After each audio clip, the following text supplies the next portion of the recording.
I'm going to give about a 15-minute presentation on our PharmD program.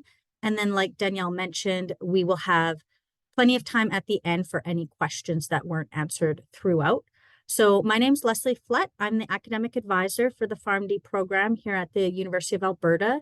And also joining me is Lynn, and she is one of our experiential education coordinators. So she'll be helping me out with the Q&As towards the end. And before I dive into the presentation, I would like to do a land acknowledgement. So the University of Alberta and Edmonton acknowledges that we are located on Treaty 6 territory, and we respect the histories, languages, and cultures of the First Nations, Métis, Inuit, and all First Peoples of Canada, whose presence continues to enrich our vibrant campus life and community. Okay, so a little bit overview of what our presentation will cover. We're going to talk about our faculty and the program itself. We'll talk a little bit about what a pharmacist can do, what's within their scope of practice, the variety of places where a pharmacist might work. It's not always just in your Shoppers Drug Mart pharmacy. Maybe some questions to ask yourself to figure out if you think you have what it takes to become a pharmacist. Then we're going to look at the actual program admission requirements, application procedures and deadlines. And then at the end, we'll just chat briefly about career prospects and program outcomes. So I'm going to start by playing this video. It's a 4-minute video that was actually produced by the faculty and our student association that talks about what pharmacists in Alberta do. So I'm just going to get that going. Here we go.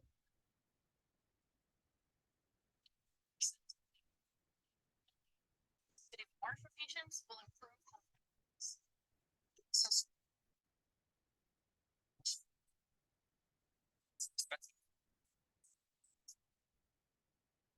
There's a lot more that we can do. Let me show you what pharmacists in Alberta can do for you and the health of your community.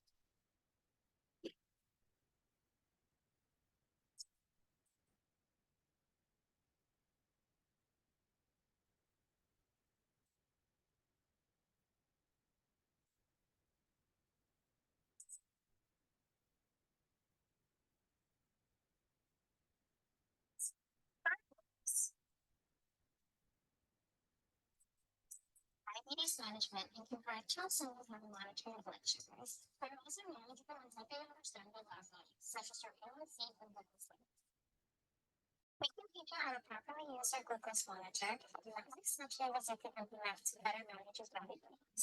It can also educate you on how to manage out-of-range lab levels, such as on what to do if your sugar levels are too high or too low.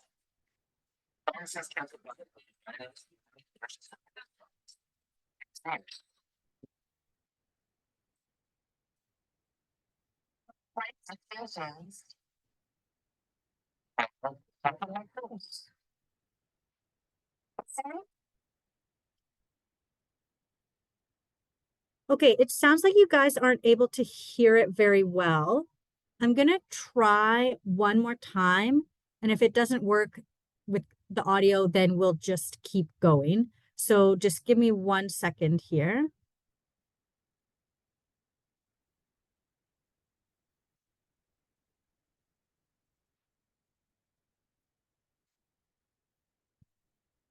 Percent of Canadians agree that allowing pharmacists to do more for patients will improve health outcomes. Okay, so it sounds like we can't hear it. I don't want to... just give me 1 sec, guys.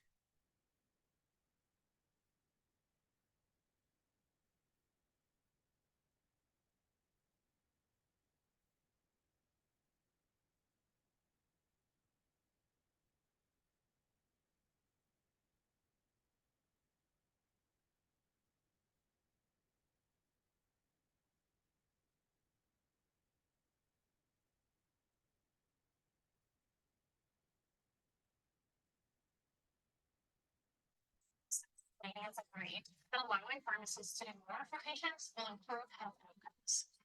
Pharmacists are well known patient education, medications, dispensing. There's a lot more that we Okay, we gave it a try and it didn't work. Unfortunately, I'm not able to troubleshoot it. Um, but if you guys want, you're more than welcome to find it on YouTube. It's 4-minute video called What Pharmacists Can Do for You, produced by our faculty. So just give me a sec here.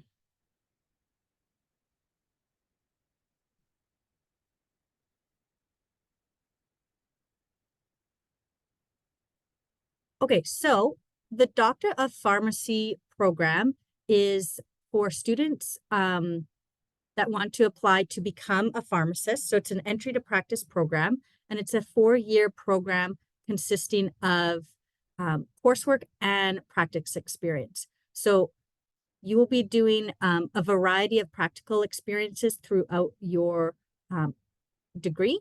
You'll do one experience after first year in spring term, one experience after second year, and then actually your entire 4th year is practical experiences in different types of settings.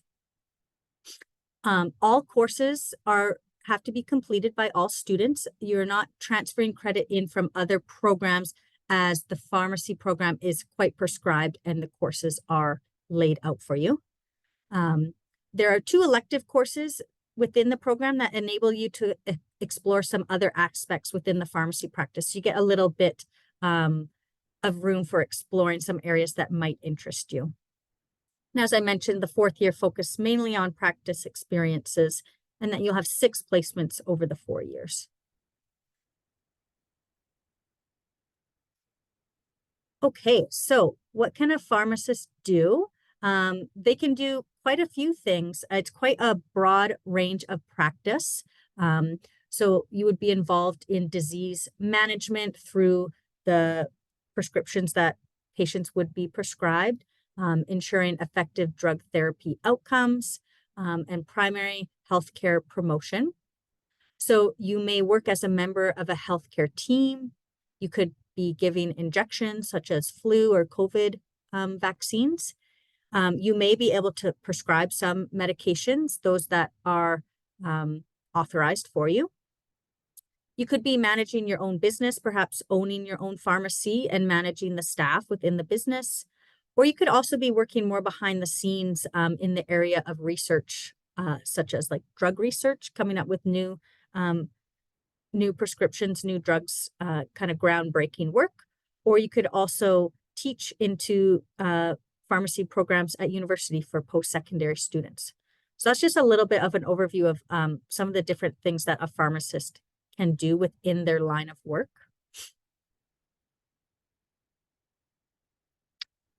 Okay, and so where they may work can also vary quite a bit as well.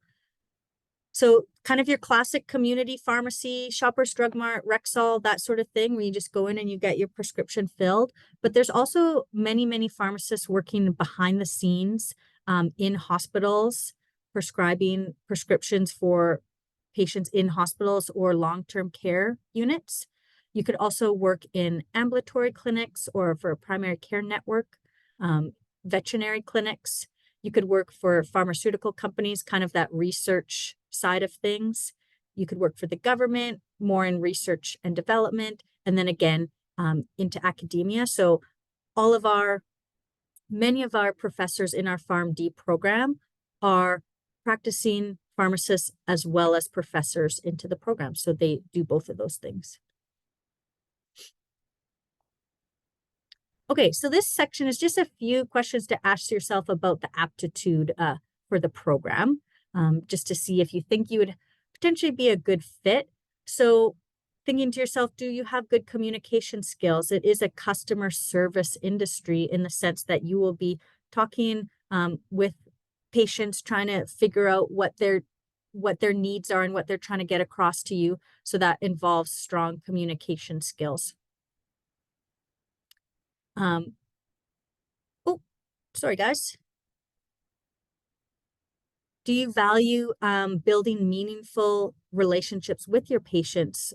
Often people will feel more comfortable with someone that they have built a relationship with, who knows their history. They feel like they can trust them. They know them. So being able to do that for your patients can go a long way. Are you efficient and organized?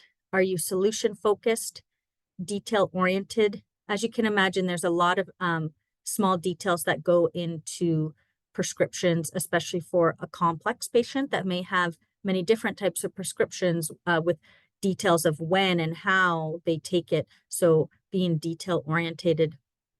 Do you have an innate desire to make a meaningful change in the lives of others? So kind of going along with forging meaningful relationships, wanting to help people improve their health and their quality of life through the medications that they're taking. That is very important and meaningful to your patients.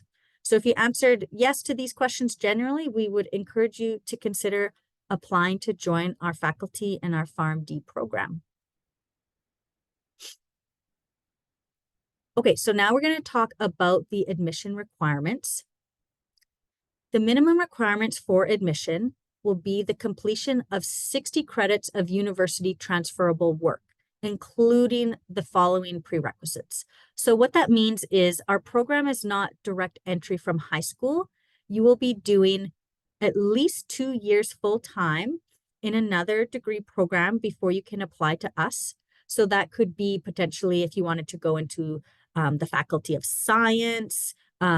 Typically, science degrees are a great undergraduate choice for your first 2 years because you have easy access to all these prerequisites listed below. So just thinking about what bachelor's degree program you want to apply into to complete those 60 credits, you can apply to us as soon as those 60 credits are completed, or sometimes students prefer to finish their entire 4 years of a bachelor's degree and then apply to us after they have that done. That's totally up to you. So completion of 60 credits, including the following prerequisite courses. So below we have listed all the required prerequisites that you need to have completed by the winter term of the year that you're applying to our program. General chemistry, organic chemistry, English, cell biology, biochemistry, math, statistics, microbiology, and human physiology. You'll see some course codes listed next to the different subjects. Those are the U of A, University of Alberta courses. However, we are happy to take applicants from all other institutions within Canada or international. So the course codes for those would look different, but you can always contact us if you want to see if your chemistry or your biology will transfer and fulfill those prerequisite requirements. You'll notice that those prereqs do not total 60 credits. Those total actually about 39 credits. So the remaining credits that you would take could be anything that you want to fulfill those 60 credits, other science courses, arts courses, whatever you would like to reach that 60. Okay, so next I'm going to talk a little bit on how the overall GPA will be calculated. So it's calculated on 3 aspects. The first is the most recent 2 years of full-time study taken in the fall and winter terms. If you're doing a full 4-year degree before you apply to us, we'll be looking at the most recent 2 years. If you're just doing 2 years full-time and applying to us as soon as possible, then we'll look at those 2 years. Next, we're going to be putting some emphasis on the grades that you get in the biological science prerequisite courses. So that's cell biology, biochemistry, microbiology, and human physiology. So those are the ones that some emphasis will get put on in the GPA calculation. And then the third aspect is your performance in your heaviest credit weight year. So a percentage will be put on how well you did in the year that you took the most amount of credits. So between those 3 aspects, an overall GPA and ranking will be calculated. Generally, a 3.5 GPA is considered competitive for Alberta students and a 3.5 for students applying outside of the province. So those are general numbers. Sometimes it can vary, but that's a good ballpark to be aiming for the GPA that you will be applying with. Okay, so next up are the requirements and important deadlines. So the application deadline each year is March 1st for that fall. So anyone wanting to apply for this fall 2024 intake will need to apply by March 1st. So that involves submitting your application, paying the application fee, as well as we ask you to submit a letter of intent and a pharmacist consultation form. So the letter of intent is basically a 500-word letter explaining why you want to join the program, why you're passionate about the career of pharmacy, giving us a little bit of insight as to why you want to join our program. And then the pharmacist consultation form is where you actually go, you find a pharmacist in your local area, wherever you are, and have a conversation with them about their job in the field of pharmacy, and they will fill out a form that they've met with you. So those two pieces also need to be submitted by March 1st of each year. Then in March to April, following the application deadline, applicants will receive an email with details regarding a web-based interview. So we advise you to keep an eye on your U Alberta email. Everyone who submits an application gets a U Alberta email created for them. And then we ask you to start keeping an eye on that, as that's where important communication can be sent. So the web-based interview will come via email, and it will come with a specific deadline. So typically we give applicants 1 month to complete the interview. The interview does not take 1 month to complete. It takes maybe less than an hour to complete, but we give a deadline about a month to complete that through the website portal that we would send you. So that's the interview piece. And then lastly, June 15th of each year is when final transcripts are due, and potentially spoken English proficiency results if that applies to your situation. Final official transcripts need to come from the issuing institution. So let's say you are applying from University of British Columbia. They need to send the official transcript on your behalf to the U of A through email or through mail. And there's more information about transcripts on our admissions website, but June 15th is the final deadline for transcripts. Okay, so then just lastly, a little bit about career prospects. So when you graduate from our program, you would be able to take the licensing exam and then go out into the world and become a pharmacist. And that career has great financial stability right out of university, looking at salaries of $100,000 per year plus. Pharmacists often say they are able to maintain a good work-life balance in terms of the hours that they work versus when they get to be at home and kind of turn work off. And jobs, the sky's the limit. As I mentioned at the beginning of the presentation, you can be working in many different types of settings, and there's always going to be a need for this type of position because people are always going to need a professional providing them their medication. So there's definitely a need for this. And we are also the only program in the province that provides the direct entry to practice PharmD program. And then your power to prescribe and inject medication can directly impact wait times, and you're truly making a difference in the lives of your patients. So it is a meaningful career that you can see the outcomes of what you're able to provide to patients through supporting them with their prescriptions. Okay, so that was the bulk of my presentation.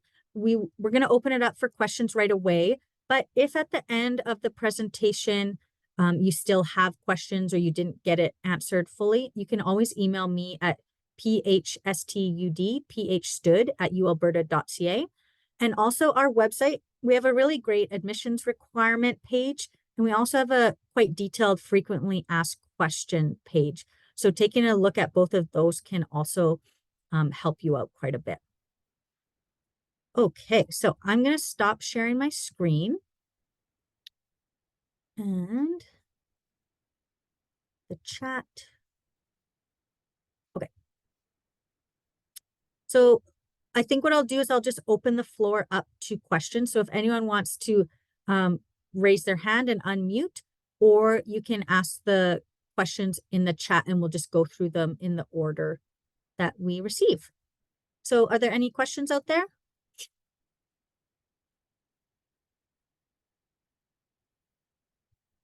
Okay, so first question.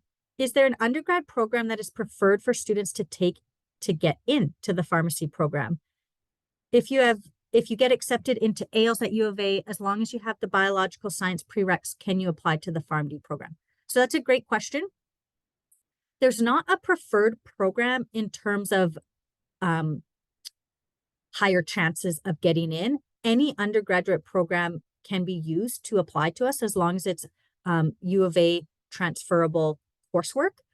But Faculty of Pharmacy and Faculty of ALS at U of A are great places to go because you have access to those science-based prerequisite courses. So going into ALS would be a great choice.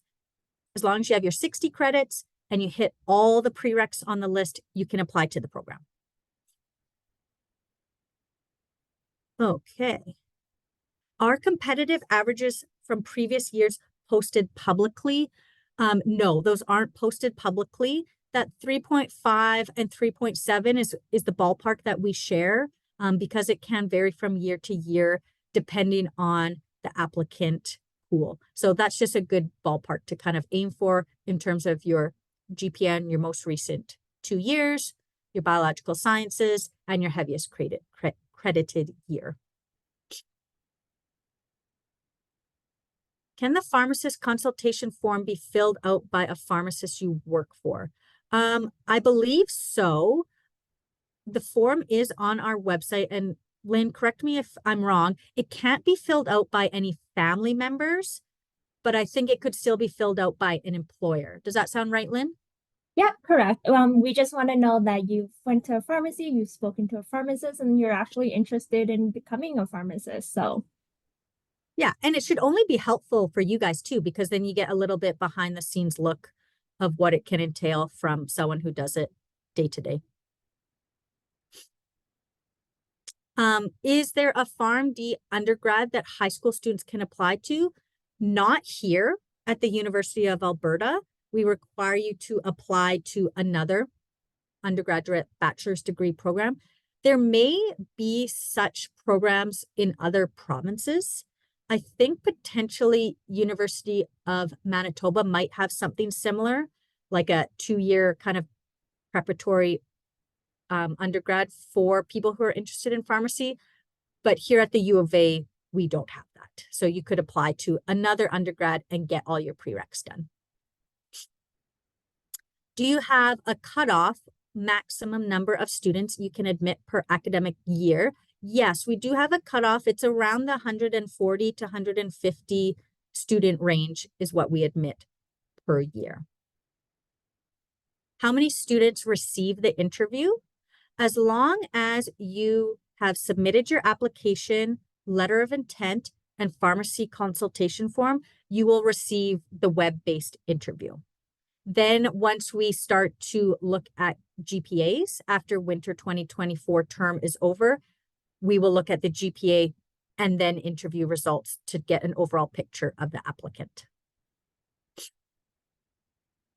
If you are currently enrolled in a prerequisite required for the application, are you still able to apply? Yes, it's very common that students are finishing up some of their prerequisite courses in the current winter term where the deadline is March 1st. So as long as you will be done all the 60 credits and prerequisite courses by the end of winter term for the year you're applying, it's okay that you're still in them and that they are in progress. They just need to be done by the end of winter term so we can see those grades completed on your transcript. For example, if stats did not go well, can I take a higher level stats to replace the prerequisite course? That's a great question. That's a very common question. Yes. If you failed a prerequisite course, you can retake the same course. But if you pass the course, you cannot repeat it. So then we would recommend you take a higher level course, which if you get a higher grade, can replace that original course that you took. So if stats 151 didn't go well, yes, you can take a higher level, a 200 level stats to replace the grade for that prerequisite course. Can any science undergrad at U of C help me transfer into PharmD, and what other faculties like business? Can I take the courses needed while being in that undergrad? So yes, you are welcome to take any undergraduate degree that you would like, as long as you're able to have access to take the prerequisite courses.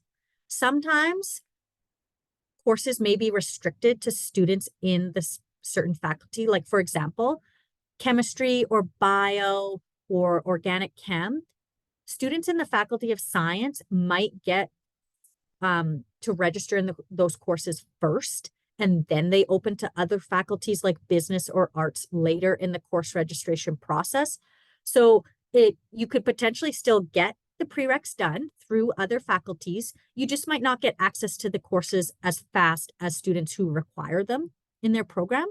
So that's just a little bit of background on that. But we do accept students from any undergraduate degree program. What types of questions are generally asked in the interview? Are they more personal or pharmacy related? They're not pharmacy knowledge related questions. They are more aptitude, personality related questions. So don't worry about being asked something about the specific profession of pharmacy. It's more personality questions that are designed to determine if you would be a good fit for that profession. If my math 136 grade was worse than my math 134 grade, would only my math 134 be looked at? That one I can't answer off the top of my head. You might need to email me to look at your question closer. But if you are taking a higher level course and you get a higher grade, we will use that grade. Otherwise, we would just look at the original grade. So maybe for that one, you could email me if you want a more specific answer. I just would have to look at that a little closer to see what the courses are. Would it be helpful or necessary to take pharmacology 200 during these 2 years? I'm actually not familiar with that. Pharmacology is not any of our prerequisite courses. So you could look into taking it, and if it fits in your degree program, couldn't hurt. But because it's not a prerequisite requirement, I don't think you could consider it to be necessary to take. Lynn, do you have anything else to add about that? No, I think it just goes towards your overall GPA. So let's say you do really well in that course, like it'll just count towards your overall GPA, but it's not a required course to get into the program. Yeah, that sounds fair. Is this slideshow available anywhere? That's a great question. Maybe for Danielle, the host of the webinar. I'd be happy to share it. The presentation is being recorded, so it will be posted on our on-demand webpage, so you can see the entire presentation plus the whole Q&A and everything like that. It will probably be posted in the next couple weeks. Wonderful. And a lot of what I talked about is on our website. Our requirements, our admission requirements website is a lot of what I talked about. Or you can email. If you email me at phstud, I'm happy to send you the presentation. How would replacing courses with higher level courses affect our GPA? Would the GPA looked at include both the first year and second year courses? So potentially, yes. If you're applying to us after only 2 years, we will be looking at grades from your first year and your second year. However, the higher level course could come into play with those biological science prereqs that I mentioned, where we do look at the grades of those ones. That we could replace a higher level course from the biological science prereqs in that calculation. So all grades are looked at in your most recent 2 years. Biological science courses are also looked at to calculate a GPA. So hopefully that answers your question. Can I complete a required course in May and June 2024 and be considered for the fall? Typically, we say don't take spring courses of the year you're applying. However, if you can meet the June 15th transcript deadline, you could potentially take a course in May. Like some institutions will have a 3-week condensed course where you're done, like the 3rd week of May. But you need to be very sure that your grades will be on your transcript and your transcript will be given to the U of A by the June 15th deadline because there's no exceptions to that rule. So it's just something you'd have to look a little more closely into. Definitely wouldn't really want to be doing that into June because that would be cutting it quite close. What courses would be the higher level course for Bio 107? Is it, I don't know off the top of my head, so that might be one you could email me for. I think it's Bio 207, but I'd need to look it up on the U of A course catalog. So if you can't find that answer yourself, then you can email me and I can look it up for you. With replacing course grades, is it necessary to contact the department about it? Or is no communication necessary? It kind of depends. If you feel quite confident that, you know, you took 100 level bio and now you're taking 200 level bio and it's the next level up course, you don't have to contact us for that. But if you are a bit confused and need some clarification if it is the higher level course, then you can contact us about that. Lots of questions. Great questions. Thanks, guys. Are there any other questions that people want to add in as we wrap it up here?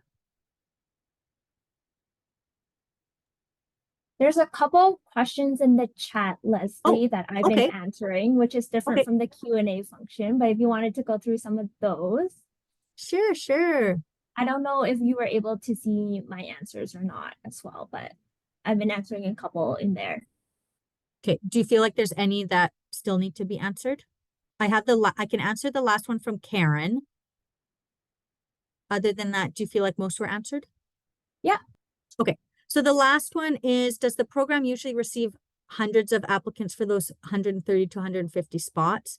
I can't say exactly how many we receive. I'm going to say we receive at least 300 applicants, but that doesn't mean that they're all qualified. So some people who apply may be missing prereqs, may not have university transferable coursework, might not submit certain requirements on time.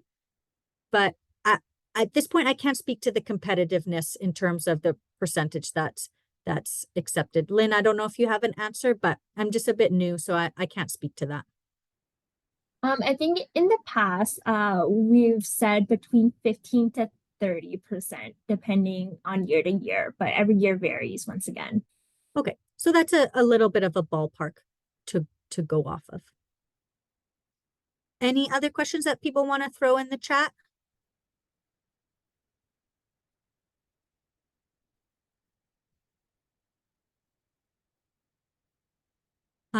There was just one more question in the Q&A. How full does the 150 person cap get? Usually we admit right up until our capacity. So I would say we are admitting up to that.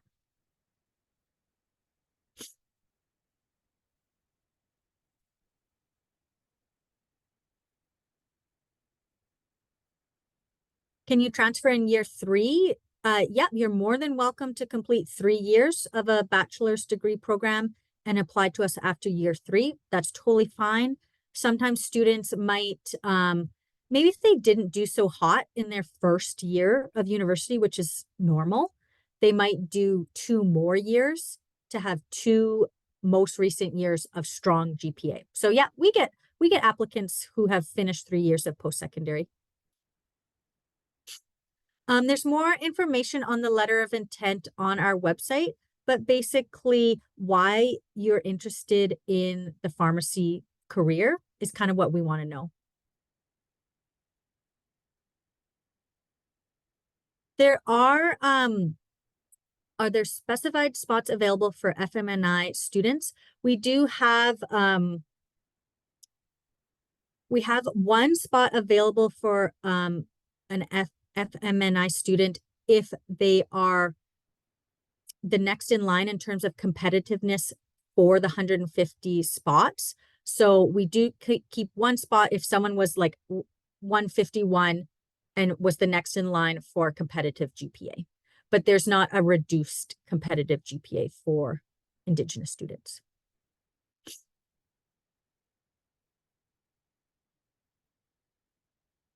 Okay, thanks for all your questions, guys. I am sorry my video didn't work. But maybe you can go find it on YouTube. Otherwise, if you have more questions that weren't answered today, you can email at phstud@ulberta.ca, and I can help you out there.